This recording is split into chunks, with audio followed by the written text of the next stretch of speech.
You know, malapit na siyang maluto. Nice one. Mukha na siyang lechon talagang manok. Bring it on. Medyo matagal pero sulit naman kapag inantay mo talaga siya at pinoseso ng tama, no?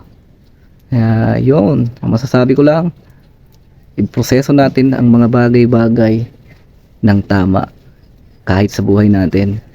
We need to process it rightly, because if we do things na pabigla-bibigla tayo, things become messy, no? Nangyari yan sa buhay ko, sa buhay namin ng asawa ko. Apektado mga anak namin, kamag-anak namin, mga taong mahalaga sa amin. Medyo hindi maganda talaga. Hindi maganda, pero I believe all things work together for good. Gaya nga lang lagi kong sinasabi sa asawa ko kapag pinanghihinaan na siya ng loob. Kasi sobrang medyo matagal na rin eh. Kaya nga talagang I just decided na gumawa ng mga malaking desisyon.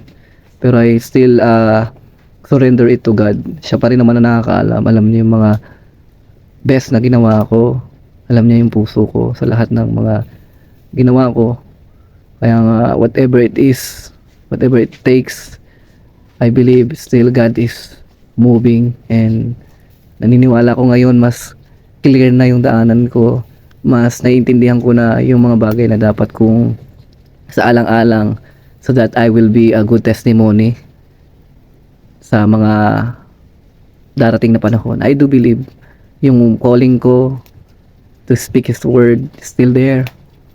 Kaya nga kahit nasan ako, magsisigaw ko talaga kung sino si Jesus sa buhay ko, kung ano yung ginawa niya sa buhay ko, because He really changed me.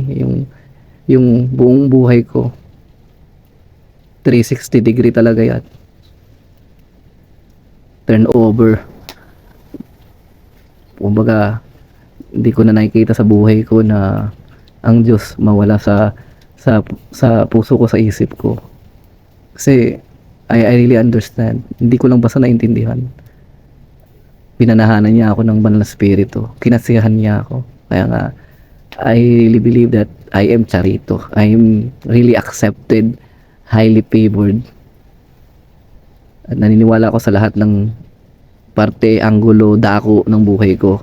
God is with me. And if God is with me, who can be against me? Who can stop me doing what God's will in my life and His very purpose? Just believe in it. Kaya nga, kayo rin mga kabiyaya, continue ka lang maglingkod sa Diyos. Huwag kang magpa-apekto sa mga negatibong bagay sa paligid mo. Just walk by faith, not by sight. Hindi ang mga nakikita mo physically ang magde-determine kung magiging sino ka. Kung hindi yung salita ng Diyos na binitawan niya at pinaniwalaan mo, that will be you. Just believe in it. Hold unto it with every promises that God spoken to His word. Wow, English yun. Nice one.